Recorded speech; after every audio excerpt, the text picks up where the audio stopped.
My eyes opened, though it took effort. Heavy lids, stiff muscles, and a dull throb in my temples made every movement feel like a battle. The ceiling above me was streaked with cracks in the surface and lined with recessed lights that buzzed in the silence. I didn't recognize where I was, but I knew it wasn't a hospital. Hospitals don't have restraints. Thick straps bound my wrists and ankles to a metal slab. Tubes ran into my arms, connected to machines. A harsh, acrid scent filled the air, stinging my nose and sending a wave of discomfort through me. When I tried to move, the restraints bit into my skin. Panic surged. I strained against them harder, teeth clenched, but they didn't budge. My heart pounded in my chest as fragments of memory teased the edge of my mind. Images of a battlefield, the roar of artillery, the shouts of my squad. I had been deployed. Torsith's surface. That much I was certain of. The campaign was brutal, but what happened after? A voice, clinical and detached, cut through the fog of my thoughts. Subject KV-72 is awake. Begin cognitive assessment. I turned my head toward the sound. Two figures stood on the other side of a transparent partition, wearing lab coats and speaking into handheld devices. I couldn't make out their faces clearly, but their expressions, calm, calculated, sent a chill through me. One of them, a woman with sharp features, approached the glass and scribbled something on a clipboard. "Vital signs within expected parameters," she said. "Increased neural activity in prefrontal cortex, likely regaining higher cognitive functions." "Can he speak?" the second figure asked, his voice distant, more interested in the data than in me as a person. I tried to form words, but my throat was raw, and the sound that came out was barely human. A hoarse rasp that made the scientists exchange a glance. "Vocal cords likely traumatized from the process," the woman said almost dismissively. "Irrelevant for now." What process? What the hell had they done to me? The panic gave way to fury, white-hot and all-consuming. I threw my weight against the restraints again, harder this time, muscles straining until they burned. The slab beneath me creaked, and I thought it might give way. Instead, the pain in my arms and legs intensified, accompanied by a searing heat that spread through my body. Then something snapped, not the restraints, but something inside me. The heat surged again, but it wasn't just pain, it was power. My vision sharpened, and suddenly the room wasn't just bright, it thrummed with energy. The glow of the machines radiated a force I could almost sense, and the vibrations of their mechanisms roared like thunder in my ears. I pulled again, and this time the restraint snapped. I stumbled forward, disoriented, and caught sight of myself in the reflective surface of a nearby console. A sudden tightness in my chest gripped me. The man staring back at me wasn't me. My face, my eyes, had changed. The irises were a pale, predatory yellow with slit pupils that flickered as they adjusted to the light. My skin was crisscrossed with veins of silvery biometal glowing beneath the surface. I reached up instinctively to touch my face, but the sight of my hands stopped me cold. They were bigger, stronger, the fingers tipped with sharp, blackened nails. I was a monster. The door behind me slid open and the sound of boots echoed in the corridor outside. My instincts screamed danger, and before I could think, I moved. Not with the clumsiness I'd felt moments ago, but with terrifying precision. My feet found traction on the cold floor, and I bolted toward the far end of the lab. The first guard who entered barely had time to react. I collided with him, an involuntary growl tearing from my throat as I sent him flying. His rifle clattered to the floor, and before I knew it, I had it in my hands. The weight of the weapon felt familiar, and I fired without hesitation. The other guard went down, and the hallway erupted in chaos. More voices shouted, alarms went off, but I didn't care. I ran. I moved through the corridors as though I'd walked them 100 times. My heightened senses picked up every detail. The panic that had clouded my mind began to fade, replaced by something sharper. I wasn't just running, I was hunting. I found a locked door blocking my path. A keypad blinked beside it, demanding a code I didn't have. My frustration boiled over, and I slammed my fist into the panel. To my astonishment, the door didn't just buckle, it shattered. the reinforced metal bending as though it were made of tin. "What the hell am I?" I muttered, the sound of my voice startling me. It was deeper, rougher, almost unrecognizable. Beyond the ruined door was a room lined with terminals and holographic displays. A central console caught my eye, its screen flashing with strings of text that I couldn't fully process. But one name stood out, repeated again and again in the logs: Orlis Zeth. A shadow of memory surfaced. A briefing room, a man in a crisp uniform with cold blue eyes and a voice like steel. Zeth had been one of the Empire's top scientists, overseeing experimental programs that were strictly classified. I'd heard whispers about his work, soldiers trading rumors about bioengineered monsters created to win wars the Empire had no business fighting. Now I was one of them. I didn't have time to process the implications. The sound of approaching boots snapped me back to the present. I grabbed a data drive from the console, hoping it held something useful, and bolted through another door just as a squad of guards entered the room. The depths welcomed me with open arms, or rather a blast of stale, polluted air that hit like a punch to the gut. The facility's exit led directly into the Undercity, a network of decayed infrastructure buried beneath Torsith's urban sprawl. The air here was thick with smog, and the ground was littered with wreckage and discarded tech, but it was better than the facility. I slowed my pace, breathing hard, and ducked into a dark alley to gather my thoughts. My body still felt like it didn't belong to me. Every movement was too smooth, too precise, like a machine fine-tuned for violence. The glow of my biometal veins lit the walls around me, and I forced myself to stay still, to quiet the raging storm in my mind. They'd done this to me, turned me into a weapon. I remembered my squad, the men I'd fought beside, the ones I'd trusted with my life. Had they been turned into monsters too, or had I been singled out for something worse? A wave of nausea rolled through me, but I pushed it aside. There would be time for questions later. For now, I needed to stay alive. The Empire thought they could control me, use me as another cog in their machine. They were wrong. They'd made a mistake, and I was going to make them pay. I kept to the edges of the crumbling Undercity, moving from one ruined structure to the next. My biometal enhancements made me a ghost, silent and swift, but they also made me a target. Even here, where desperation was a way of life, anything resembling Imperial tech drew unwanted attention. People knew enough to keep their distance, though. Whether it was the glow of my veins or the predator's edge in my movements, they saw something in me that screamed danger. I spent days learning the depths. The maze of rusted catwalks, collapsing buildings, and ancient conduits became my hunting ground.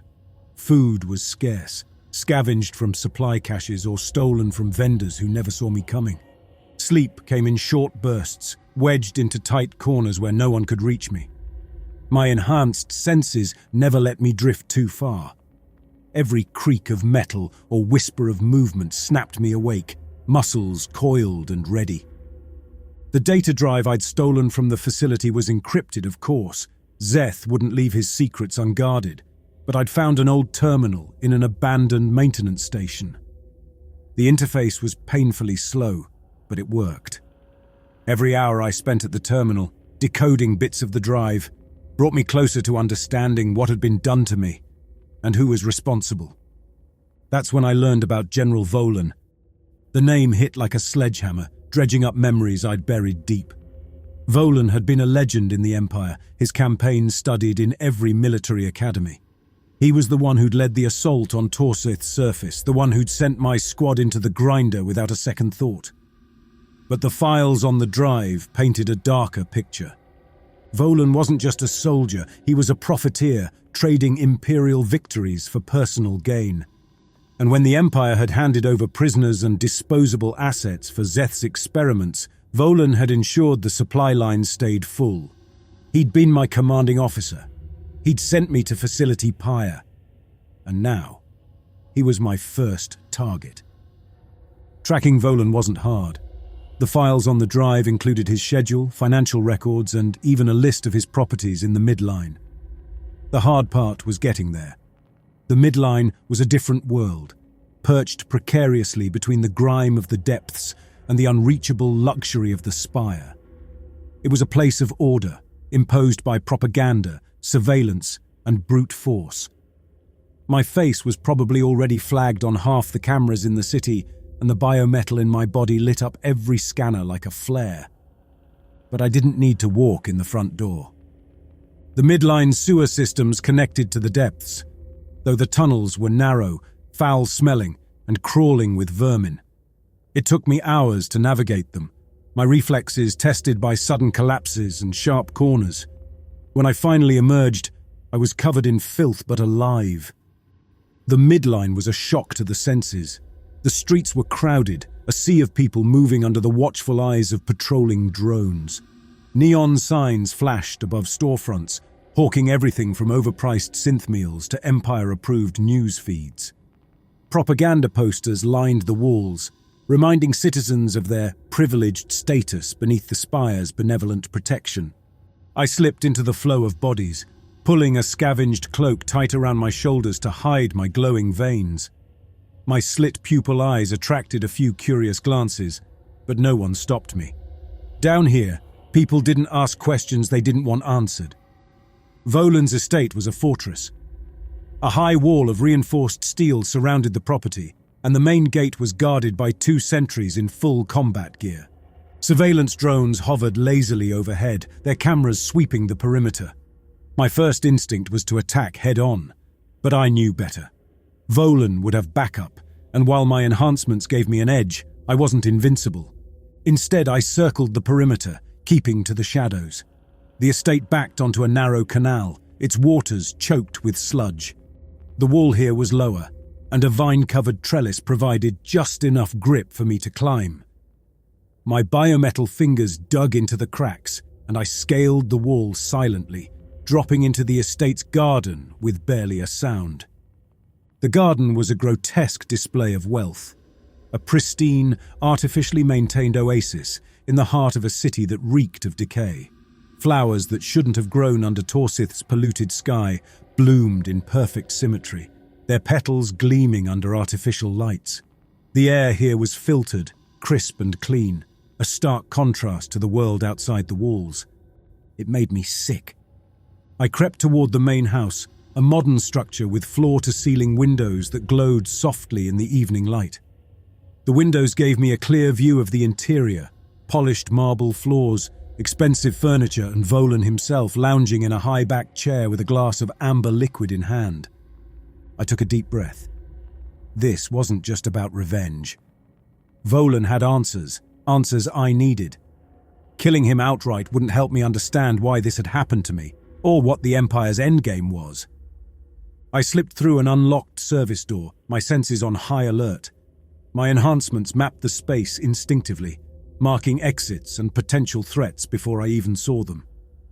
Volen didn't notice me until I was standing behind him.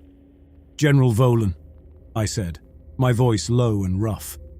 He turned slowly, the glass in his hand trembling slightly.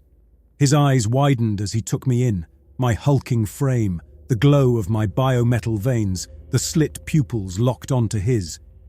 He looked almost amused. "Well," he said, setting the glass down on a nearby table, "they told me some of the experiments escaped, but I didn't think you'd make it this far." "Why?" I demanded, stepping closer. "Why did you send me to that hellhole? Why did you let them do this to me?" Volen chuckled. "You think you were special? You think I even remembered your name? You were just another soldier, Quor. Another pawn in a game too big for you to understand." I grabbed him by the collar, lifting him off the ground with ease. My strength made him feel weightless, and I was tempted to snap his neck then and there, but I held back, forcing myself to stay focused. "You're going to tell me everything," I growled. "Every name, every plan, every lie the Empire's been feeding us." Volen sneered. "You're too late. Whatever you think you're stopping, it's already in motion. Szeth's work is only the beginning." The house's alarms went off in a loud wail. Volen's smirk turned to a grimace as I hauled him upright again, my grip on his collar tightening. The alarms screamed in the background, but I barely heard them over the blood pounding in my ears. His words, mocking, dismissive, burned into my thoughts, sparking an anger I barely kept in check. His breath came in sharp gasps as I lifted him higher, his legs dangling inches above the floor. "You'll never make it out of here alive!" He spat, his bravado cracking just slightly. "Even if you kill me, Zorth." I didn't let him finish. My body acted before my mind caught up, slamming him against the wall with enough force to crack the plaster. The smell of blood hit my heightened senses, metallic and sharp, and I froze for a second, staring at the red smear where his head had struck. Something inside me roared to life, a primal, predatory instinct I couldn't suppress. My fingers, tipped with sharp biometal talons, tightened around his throat. Volen gasped and clawed weakly at my arm, but it was no use. "This is what you made me," I growled. "You wanted a monster? You got one." The words felt foreign, as if someone else was speaking through me. I knew I needed him alive, that killing him now would leave me with more questions than answers, but the logic didn't matter. All that mattered was the searing rage coursing through me, demanding blood. I slammed him down again, and this time I didn't hold back. The impact sent a crunch through the room, and his body went limp. His eyes stared up at me, unseeing, his face twisted in a grotesque mix of fear and defiance. But the rage didn't subside. My heart thundered in my chest, and the veins of biometal running through my arms began to twitch, spreading outward like cracks in glass. Pain rippled through me as my enhancements reacted to the surge of adrenaline. My hands jerked involuntarily, the talons retracting and extending in rapid succession. I stumbled backward, hands pressed to my ears as the world spun. Colors bled together, too bright and too sharp all at once, and every sound, alarms, footsteps, even my own breathing crashed around me in waves. My body felt like it was tearing itself apart, the biometal spreading unchecked beneath my skin. This wasn't control. This wasn't power. This was chaos. I dropped to one knee, forcing myself to breathe, to focus. The pain receded slightly, enough for me to stagger back to my feet. Volen's lifeless body lay crumpled at my feet, and I felt nothing but hollow disgust. At him, at myself. But I didn't have time to dwell. The guards were closing in, their shouts getting louder. I glanced around the room, cataloguing every detail.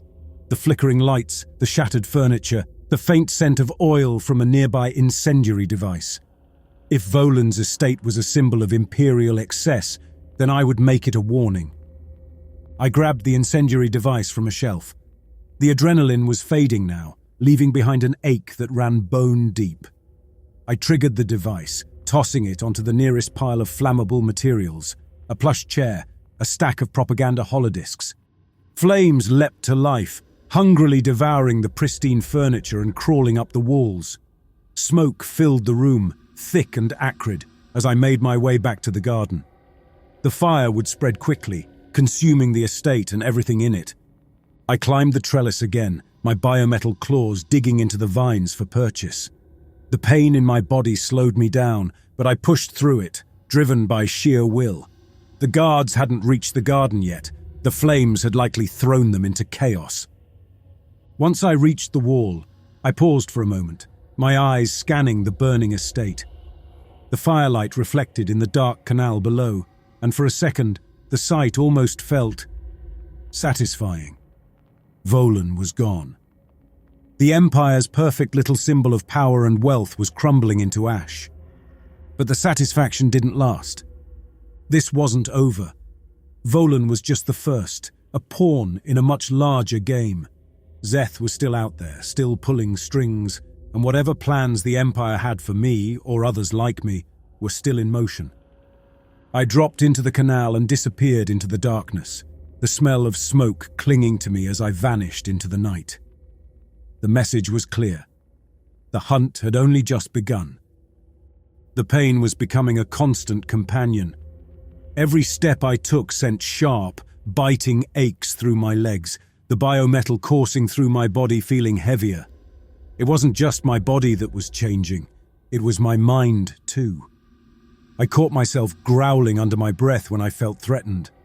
Sometimes my hands would flex involuntarily, talons sliding out with a soft metallic scrape, as if my body was preparing for a fight before my brain had even caught up.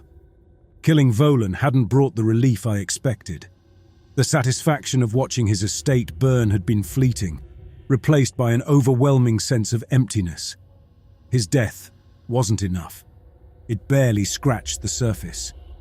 The deeper I dug into the files I'd salvaged from Facility Pyre, the more I realized how tightly the Empire's elites were intertwined.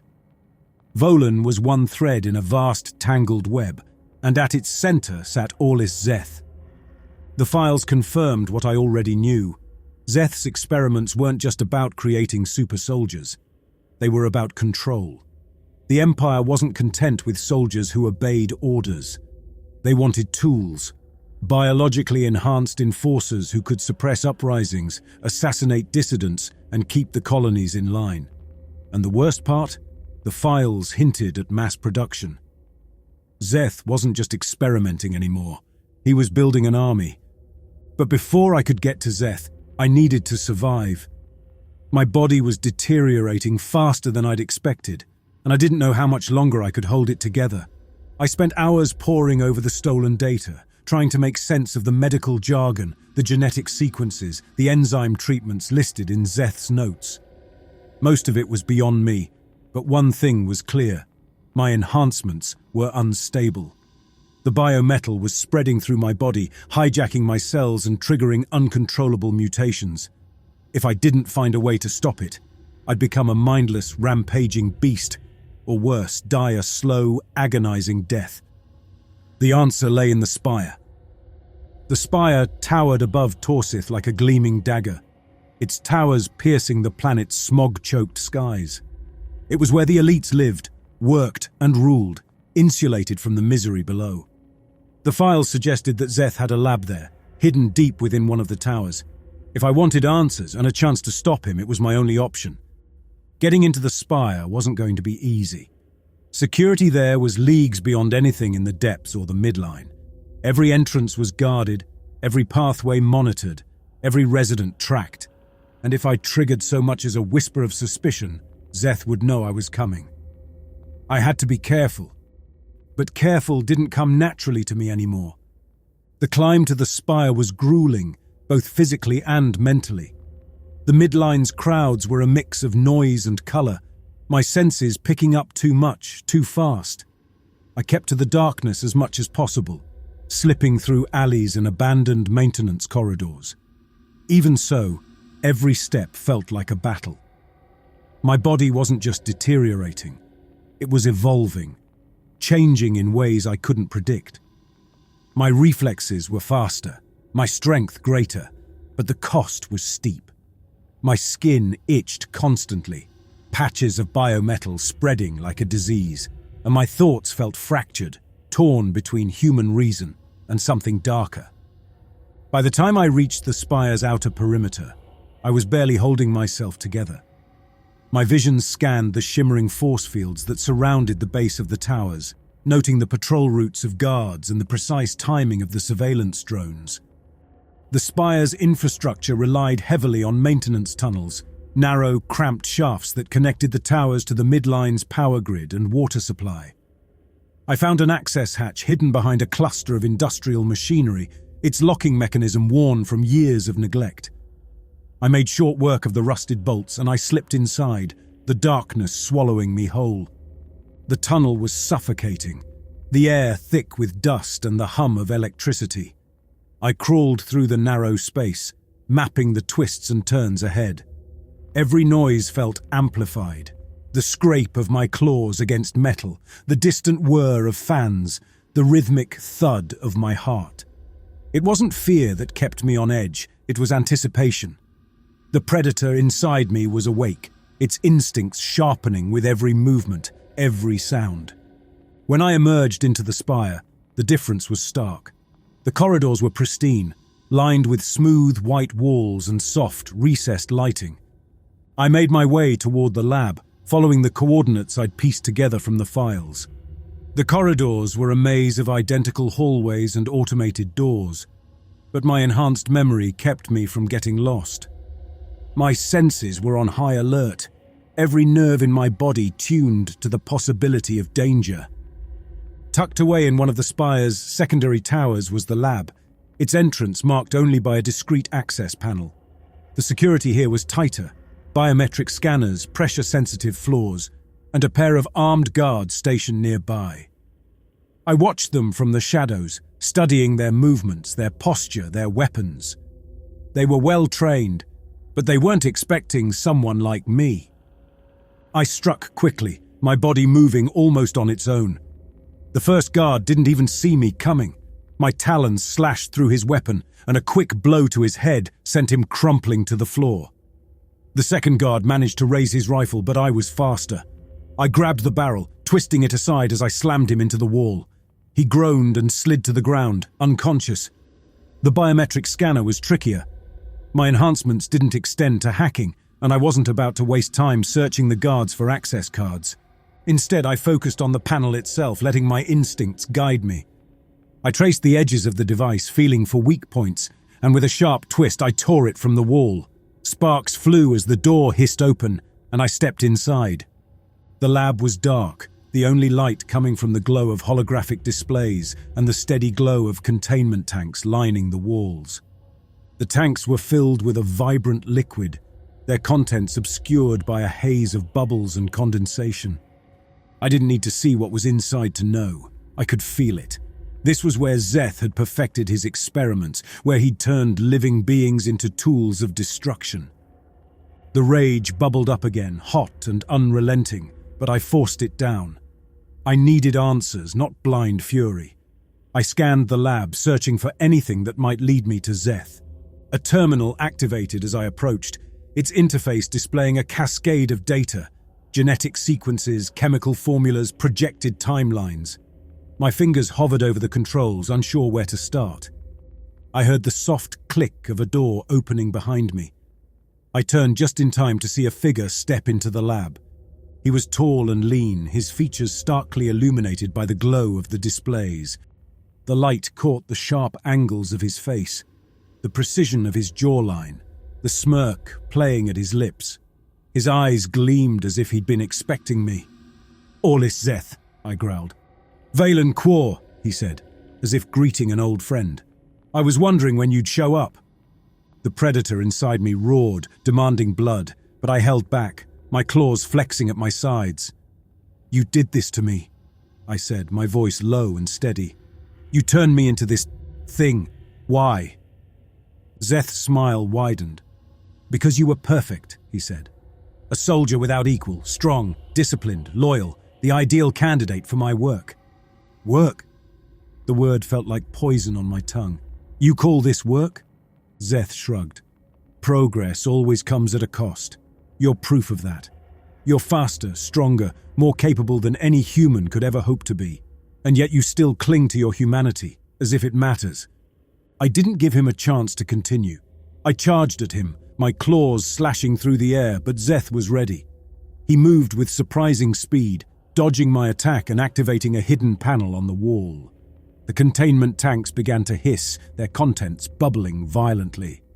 "You think you can stop me?" Zorth said. "You're nothing but a prototype, a failure." The tanks shattered, and the lab descended into chaos.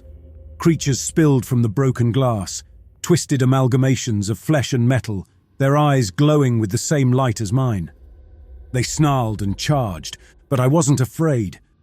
I was their predecessor, their superior, and I wasn't about to let Zorth win. As the creatures attacked, I met them head-on, my talons slicing through their malformed bodies. Each strike sent pain shooting through my arms, the biometal reacting violently to the exertion. Their movements were chaotic, but unceasing. By the time the lab fell silent, the floor was slick with blood and shattered glass. My body felt like it was on fire, the biometal searing my skin. But I didn't care. Zorth was gone. He'd slipped away in the chaos, but I wasn't done yet. The biometal was spreading faster now, its veins twisting under my skin. I staggered out of the ruined lab, blood and smoke clinging to me like a second skin. My body was stronger than it had ever been, but it didn't feel like mine anymore. My limbs moved with a feral precision, my talons extending without thought. My heartbeat thundered in my ears, the sound mingling with the echoes of distant alarms and panicked shouts. Szeth had fled deeper into the tower during the chaos, but I could still feel his presence, like a predator catching the scent of its prey. It wasn't logic or strategy driving me now. It was instinct, raw and overpowering. My vision narrowed, locking onto the corridor ahead. The first security team appeared, their rifles raised. They barked orders, their voices sharp and panicked, but I didn't stop. The moment they opened fire, my body reacted, faster than my mind could process. Bullets ricocheted off my biometal plating, and I was on them in an instant. The first guard went down with a single swipe of my claws, his armor crumpling like paper. Another tried to retreat, but I grabbed him, hurling him into the wall with a crunch. The rest scattered, their screams echoing in the halls. I didn't chase them. They weren't my target. The further I went, the less human I felt. More security teams tried to stop me, their numbers growing with every level I climbed. It didn't matter. I tore through them like they were nothing, my body a whirlwind of claws and brute force. Blood splattered the walls, its sharp metallic scent filling the air, but I barely noticed. My senses had become fixated solely on destruction. The spire's elites, scientists, bureaucrats, corporate figureheads, cowered as I passed. Some tried to plead, their voices trembling as they begged for mercy. Others ran, their polished shoes clicking against the floor as they disappeared into hidden corridors. The final level of the tower emerged ahead, its grand doors reinforced with layers of steel and biometric locks. Beyond them was Szeth, and the Empire's most important shot callers. They had gathered here thinking they were safe, insulated from the chaos below. They were wrong. I slammed into the doors with all my strength, the biometal in my arms surging as if responding to my fury. The first impact bent the steel inward, the second sent cracks spidering through the frame, and the third tore the doors from their hinges. They crashed to the floor with a deafening boom, revealing a conference room bathed in artificial light. Szeth was there, standing at the far end of a long table, his calm demeanor finally cracking. Around him were men and women dressed in the finest suits, their faces pale with fear. My claws tore through the table as I charged, the polished surface splitting like dry wood. The elites scattered, their screams filling the room as I moved from one to the next. They were powerless, their wealth and influence meaningless now. For every deal they had brokered, every life they had destroyed, this was their reckoning. Szeth tried to run, slipping through a side door as the chaos unfolded. I caught the movement in my peripheral vision, and a snarl escaped my lips. The sound was guttural, animalistic, and it propelled me forward. I slammed through the door, the force sending it skidding across the floor, and found him scrambling toward a lift at the end of the corridor. I reached him, my hand closing around his throat. The biometal reacted violently, spreading up my arm and into my chest, as if it could sense the culmination of my rage. Szeth struggled, his nails clawing at my grip, but it was useless. "You didn't make me," I said, my voice low. "You destroyed me." With a single motion, I threw him across the corridor. He hit the wall with a crack, his body crumpling to the floor. I stared at him, my mind wrestling with itself. Part of me, the part that was still human, wanted to stop, to pull back before I crossed the final line. But that part was fading, buried beneath the overwhelming tide of fury and pain. I ended it with a single swipe of my claws. The spire trembled as explosions erupted below, the destruction I'd caused catching up with me. Fires spread through the lower levels, smoke filling the air, choking and acrid. But I didn't care. I stepped back into the conference room, sweeping over the carnage. The bodies of the Empire's most powerful men and women lay scattered like broken dolls, their blood pooling on the pristine floor. They had built this tower to stand as a symbol of their dominance, their untouchable superiority. Now it stood as a graveyard of their glory. Flames licked at the edges of the room as the inferno climbed higher. The biometal in my body burned too, its veins glowing with an intensity that matched the fire around me. My strength was still growing, but my thoughts were slipping further and further away. I stumbled to the shattered doors, my vision narrowing to the chaos outside. The spire was collapsing, its once imposing silhouette now a crumbling ruin. I could hear the distant wails of sirens, the panicked cries of those trying to flee. As the floor beneath me buckled, I sank to my knees, the fire consuming everything in its path. My claws retracted, my body finally succumbing to the strain. The rage subsided, replaced by a sense of relief. I had become the monster they wanted. But I had taken them with me. The spire burned, and I burned with it.